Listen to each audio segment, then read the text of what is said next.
Let's talk about what happens beyond the manual.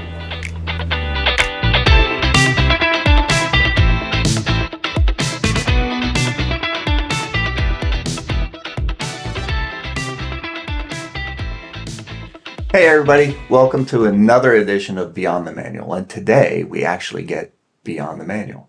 So far in our journey, we've talked about all of the basics: how to create, publish, manage, what those things mean to each other, how to get a solid foundation for setting up your franchise library. Today, we're going to talk about what happens when the project is done. Everybody came together, they were all excited about it, they knew that they wanted to put everything in one place and write down all of our SOPs, all of our standards, all of our best practices. And then when they're done, they all go off to their separate departments, separate silos. And what happens? For now, it's fine. Nobody ever creates a manual that's wrong. We got all these ideas out of our head onto paper. Now everybody can find it and we're ready to go. Except that's not quite true. Over time, everything changes. Systems mature. Things evolve, products come, products go, people change places. And this, as you've heard me say many times before, creates content chaos. So today, we're going to talk in a framework that an old mentor taught me, that when you describe a problem and what happens if we don't solve the problem and before we can all agree on a solution, to talk about this like you're going to die. Chaos is death. So you're going to die. You're going to hell. It gets worse.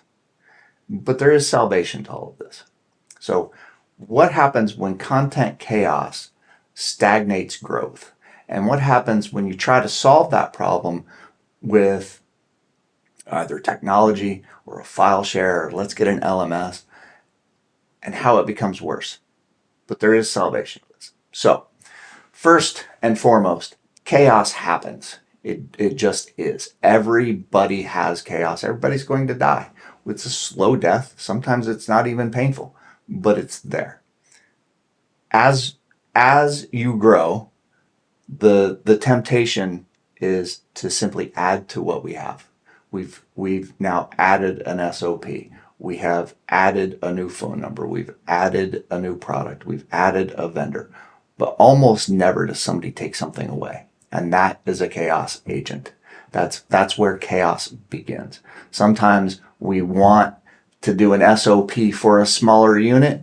And we simply copy and paste an old version and then start again. But now we've got duplicate content. So chaos happens over time. And then it gets worse. Almost everybody wants their SMEs to do the writing. And look, we've got the technology to do that, buddy. Just write in Microsoft Word or use this Google Doc or give me your Excel spreadsheet. We distribute that, and I'm here to tell you that ain't nobody going to do it. SMEs don't do it. Content management is a full-time job done part-time by people who already have full-time jobs. Staring at a blank page, they're not writers. They're going to put it off.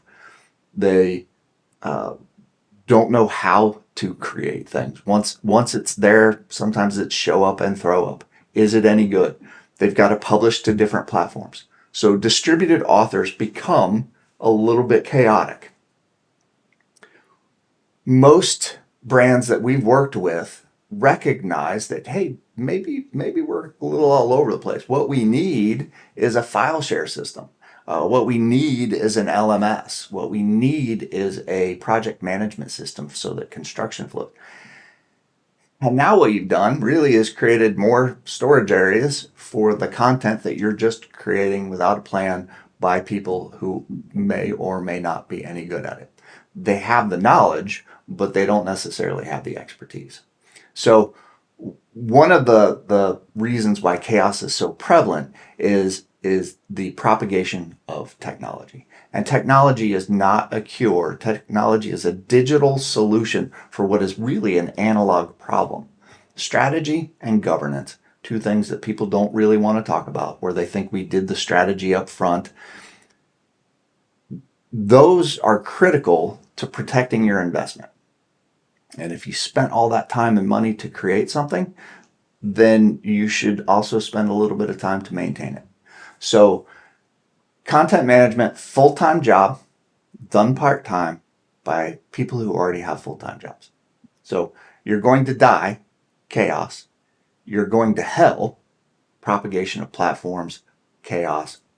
But there is salvation. And salvation comes in the form of a librarian. And a librarian is a role, not necessarily a full-time person. In fact, most companies don't have a full-time librarian, though some do. The goal of the librarian is to support the SMEs, to make them better at what they do. The SMEs aren't going to think to update their information. They're not going to think of all the places where content lives, but the librarian can remind them. The librarian can say, have you checked this in a while? It's been a year. Are there any changes? If the answer is no, you're done. If the answer is yes, then the librarian helps work it through the silos, making sure that all departments are aware, works it through the workflow, works it through the approval flow, but then also tells the author, the SME, where it should be published. We put all of the training stuff on the LMS. Things that only are for franchisees, those go onto the file share where we restrict access to these things.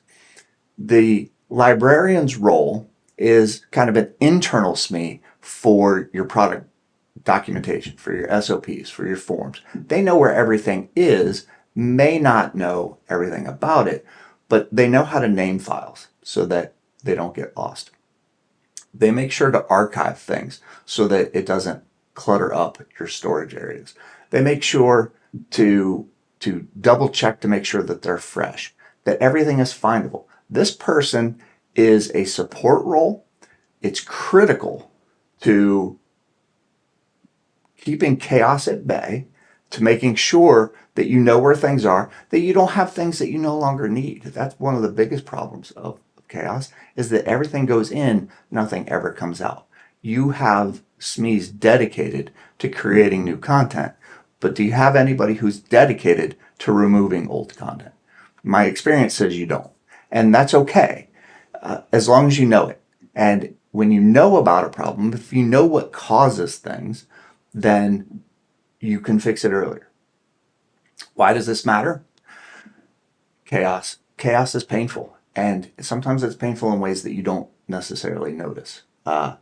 FBCs, in our experience, spend as much as 4 hours a week on sending PDFs or finding files to the franchisees. And that's time that they could better spend on helping them solve problems. How do I reduce food costs? How do I reduce labor costs? How do I deal with this new competitor who has entered the market?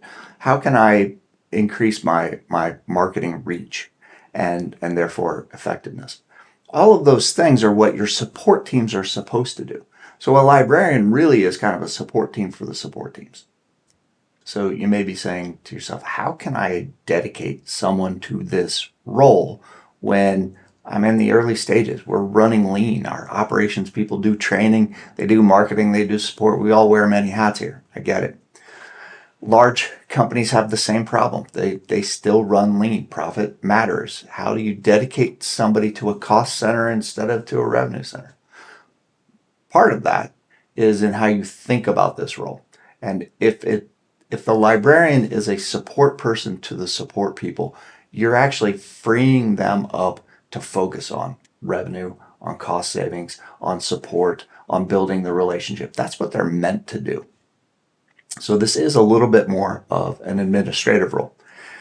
The first thing to do, though, is to make someone accountable to it. So an operations manual, usually the vice president of operations, the person in charge of ops, is responsible for it. That's well and good. When you move into a construction manual, sometimes then we bring in a vice president of development. We have a marketing manual. We've got a training guide. Now, sometimes we've got people who are in charge of those manuals, and that makes sense. But knowing what is across everything, knowing how to share the responsibility for style guide, for proofreading, for publishing, to make sure that everything is together. What you need to do is set somebody accountable to all documentation so that your documentation is no longer siloed. The next thing then is to make someone responsible for just keeping eyes on things. This hasn't been updated in over a year. I noticed that we added a new vendor.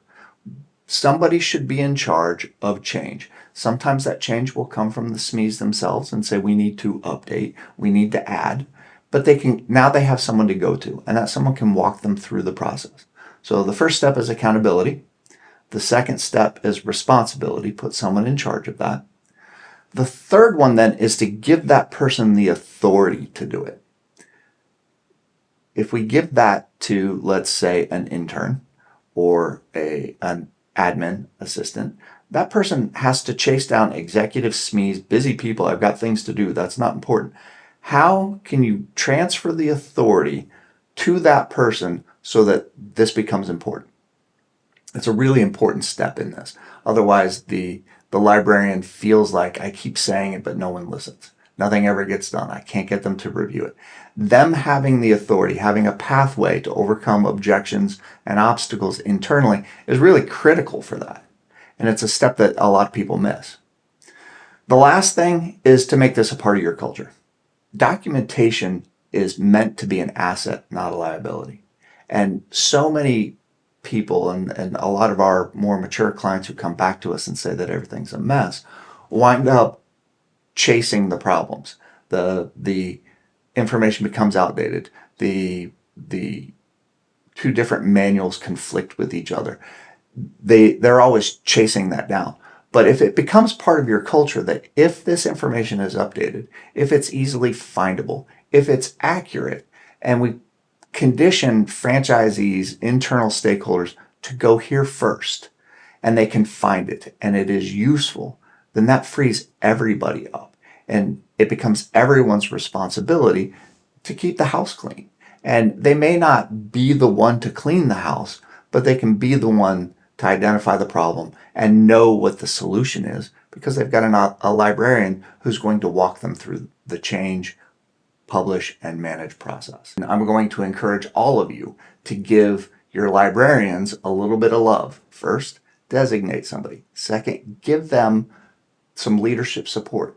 Give them the authority because them chasing around SMEs all the time will be frustrating to them. So show your librarians a little bit of love and help to reduce the chaos so that you can protect the investment and safeguard the credibility that you've already built with your franchisees.